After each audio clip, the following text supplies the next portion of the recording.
हिंदुस्तान में आदिवासी बहुल क्षेत्रों में करम पर्व कह लें आप या फिर कर्मा त्यौहार कह लें, बहुत ही हर्षोल्लास के साथ मनाया जाता है। और ख़ास करके अपने झारखंड की अगर बात करें तो झारखंड में जो करम पर्व है वो एक उत्सव की तरह एक दो दिन नहीं, एक सप्ताह नहीं, बल्कि पूरे महीने भर चलता है।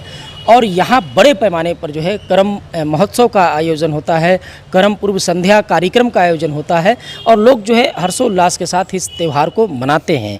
इसका वास्तविक नाम क्या है? क्या इसे कर्मा कहते हैं या फिर इसे करम पर्व कहते हैं?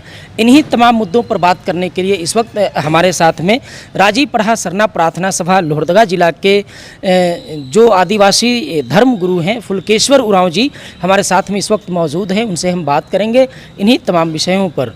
तो सबसे पहले आपका स्वागत है हम लोग के चैनल पे। आप ये बताइए कि करम पर्व होता है या कर्मा पर्व होता है? सर, यहाँ पर कर्मा और करम पर्व दो शब्द आता है ना, जिसमें हमारे ये कुड़ुक समाज जो कुड़ुक भाषा है ना, उसके अनुसार हम इसे करम पर्व बोलते हैं। करम पर्व बोलते हैं और हिंदी भाषा में इसको कर्मा बोला जाता है। तो कहीं ना कहीं दोनों जो शब्द लोग बोलते हैं दोनों सही है अपने दोनों सही है दोनों सही दोनों एक ही चीज़ है, सिर्फ मतलब बोलने का अलग अलग शैली है, बोलने का अलग अलग शैली है। अच्छा, हम आपसे एक चीज़ और जानना चाहेंगे क्योंकि आप जो है अपने समुदाय के धर्मगुरु हैं आप। जी हाँ। ये जो करम पर्व है ये क्यों मनाया जाता है? इसकी मान्यता क्या है? क्यों मनाया जाता है ये?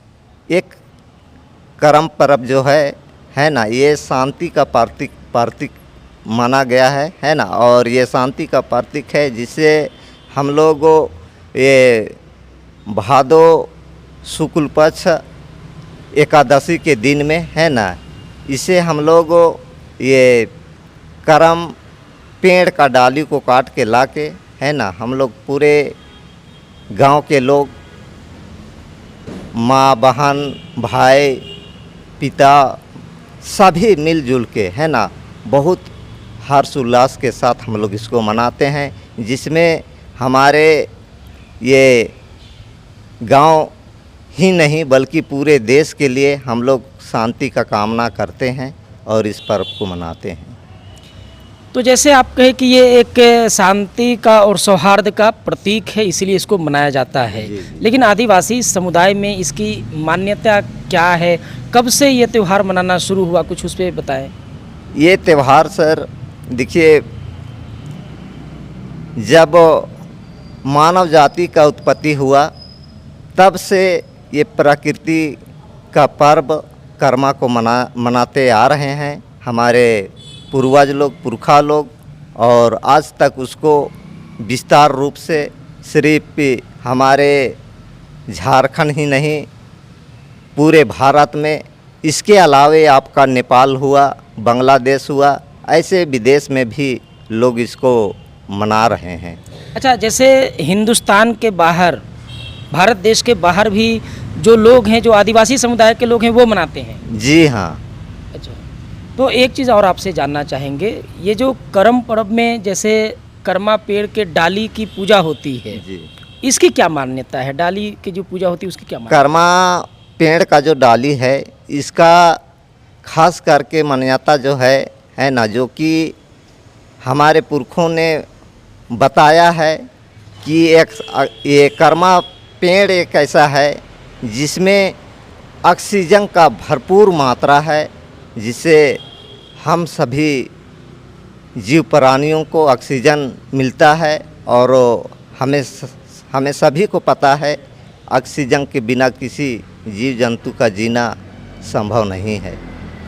कुछ लोगों से हमने जब इस त्यौहार के बारे में जानना चाहा कि भाई करम पर्व क्यों मनाते हैं या कर्मा त्यौहार को क्यों मनाया जाता है, तो अलग अलग जवाब मिला। जैसे कुछ लोगों ने बताया कि धान के फसल अच्छा होने पर इस त्यौहार को मनाया जाता है। इसमें कितना सच्चाई है? इसमें ये भी सच्चाई है कहे कि जैसे हम लोग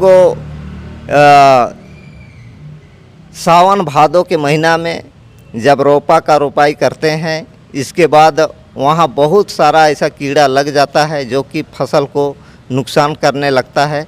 और रही बात कि ये कर्मा के साथ साथ कर्मा जैसे ही ख़त्म होता है उसके दूसरे दिन हम लोग डंडा कट्टा जो कह रहे हैं है ना, उससे हम लोग डंडा कटते हैं और उसमें भेलवा का डाल जो है ना, वो बहुत महत्वपूर्ण है, जो कि वो सारा कीड़ा मकोड़ा है, जीव जंतु है जो कि खेती को नुकसान करता है, फसल को नुकसान करता है और उसको उसका जो पत्ता का जो अंश है हवा के द्वारा है ना, वो उस कीड़ा को भगाने में सहयोग करता है।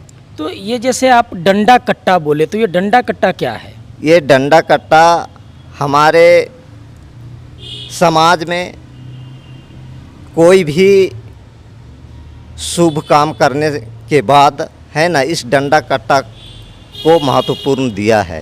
अच्छा, डंडा कट्टा एक तरीके का विधि है जिसको करना पड़ता है? जी हाँ, विधि है। अच्छा, कुछ लोगों से और जब मेरी बात हुई कि कर्मा त्यौहार को क्यों मनाते हैं, हमने भी सोचा कि इसके बारे में जानकारी इकट्ठा की जाए। जी। तो पहला तो ज़्यादातर लोग बोले कि जब धान की फसल अच्छी होती है, इसी के उत्साह में जो है ये त्यौहार मनाते हैं। लेकिन कुछ लोगों का कहना है कि कर्मा किसी आदिवासी समुदाय के किसी महान व्यक्ति का नाम था और उसी के नाम पर जो है ये वाला त्यौहार मनाते हैं। तो इसमें क्या सच्चाई है? इस तरीके का जो जैसे बहुत जगह इस तरीके का मनगढ़ंत कह लें या जो भी हो चलता है, तो इसमें कितनी सच्चाई है?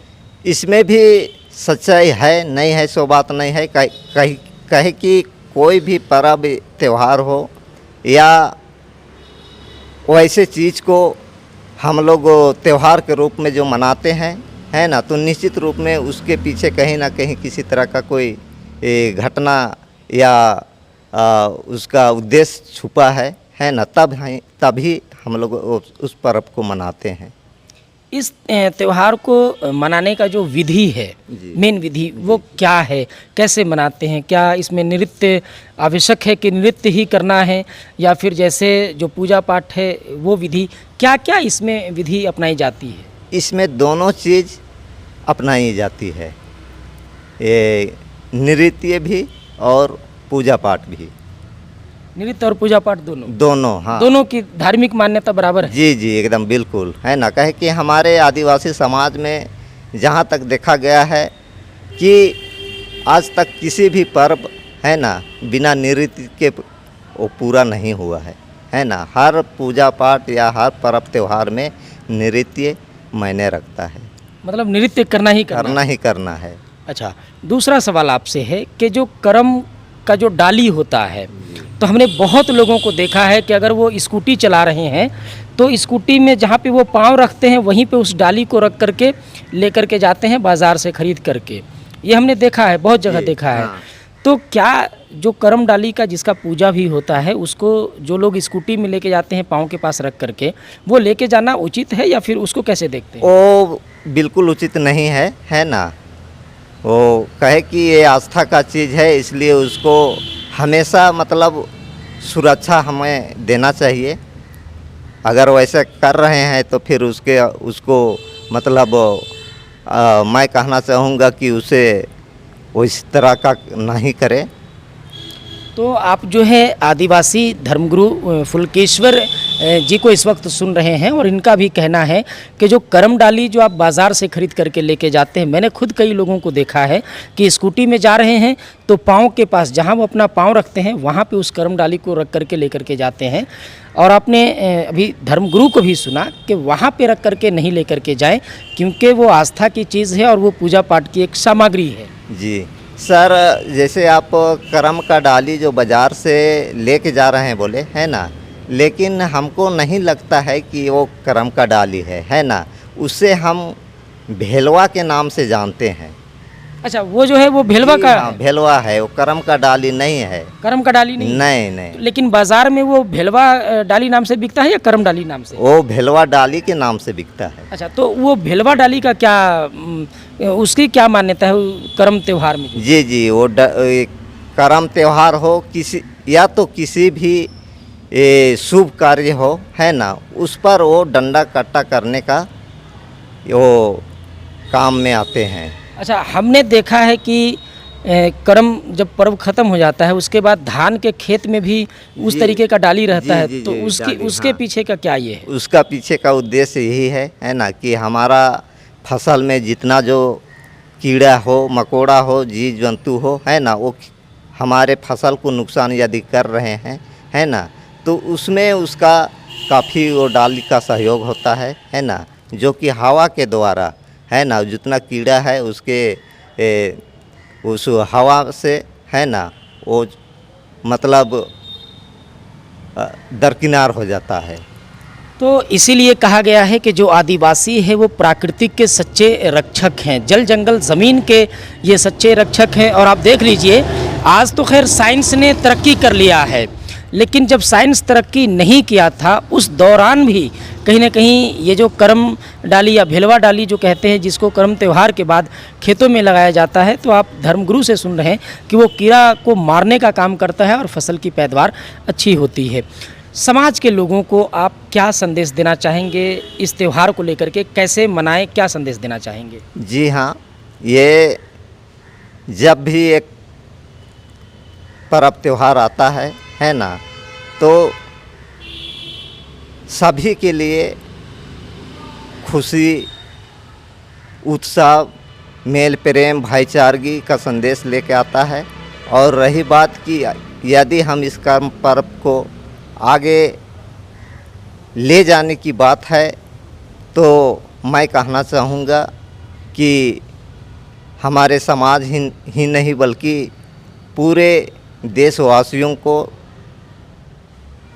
जो आज के दौर पे शिक्षा का बहुत बड़ा महत्व है, और जब तक हम शिक्षा प्राप्त नहीं करेंगे तब तक चाहे किसी भी समाज का हो, आगे हम नहीं बढ़ पाएंगे।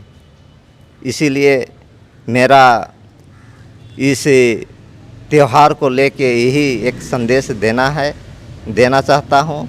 और साथ में जो हमारे नुकसानदायी नशापान जो है उसको दरकिनार करना है, तब मतलब हमारा जो शिक्षा को बढ़ावा देना है और नशा जो है उसको जी किनारे करना है। लेकिन आप से माफ़ी चाहेंगे, एक चीज़ कहना चाहेंगे कि ख़ास करके त्यौहार के मौक़ों पर देखा जाता है जो आदिवासी समुदाय के लोग हैं, मान्यता होगी कि वहाँ हड़िया पीना चाहिए, अलग बात है, लेकिन बहुत लोगों को देखा गया है जब कोई एक्सीडेंट हो जाता है तो उस दौरान बहुत ज़्यादा ड्रिंक किया हुआ नवयुवक हो या व्यक्ति वैसा मिलता है, जो कि, तो आपने बहुत अच्छी बात कही कि नशा का जो है त्याग करना है या फिर नशा को जो है कम करना है, लेकिन ये समस्या घट नहीं रही है बल्कि बढ़ ही रही है। तो जो नवयुवक हैं या जो लोग हैं जो कि नशा पान करते हैं बहुत ज़्यादा, उनको क्या संदेश देंगे? उनको मैं यही संदेश देना चाहूँगा कि जब तक अपने दिल से यदि वो नशा को नहीं निकालना चाहेंगे, तब तक दुनिया में कोई ऐसा दवा नहीं है जो कि नशा को मिटा सके। इसलिए जितने भी देशवासी जो नशा करते हैं और आज रोड में, सड़क में, जगह जगह पे दुर्घटना होता है, उससे आज हमें बचने की ज़रूरत है। और ये तबे बचा जा सकता है जब हम नशा पीना ही छोड़ दे या तो कम कर दे, तब ये संभव हो सकता है। तो धर्मगुरुओं ने हमेशा, चाहे वो समाज की भलाई की बात हो या फिर राज्य की, देश की भलाई की बात हो, उसको ही जो है धर्मगुरुओं ने हमेशा बढ़ावा दिया है। और अभी आपने जो है फुलकेश्वर उरांव, जो कि आदिवासी धर्मगुरु हैं, लोहरदगा जिला में राजीव प्रहार सरना प्रार्थना सभा के ये जो है धर्मगुरु हैं, इन्होंने जो है अभी अपील भी की, आह्वान भी किया कि आप त्यौहार भी मनाइए, लेकिन नशापान जो है उसका भी कहीं ना कहीं त्याग करिए, या त्याग नहीं कर सकते तो उसको कम भी करिए। और आपने अभी देखा कि गुरुजी ने बहुत अच्छे ढंग से जो है कर्मा त्यौहार को क्यों मनाया जाता है, इसकी मान्यता क्या है, इन चीज़ों पर विस्तार पूर्वक ढंग से अपनी बातों को रखा। आज की इस वीडियो में इतने ही, मिलेंगे अगली वीडियो में, तब तक लिए जोहार, जय हिंद, जय झारखंड।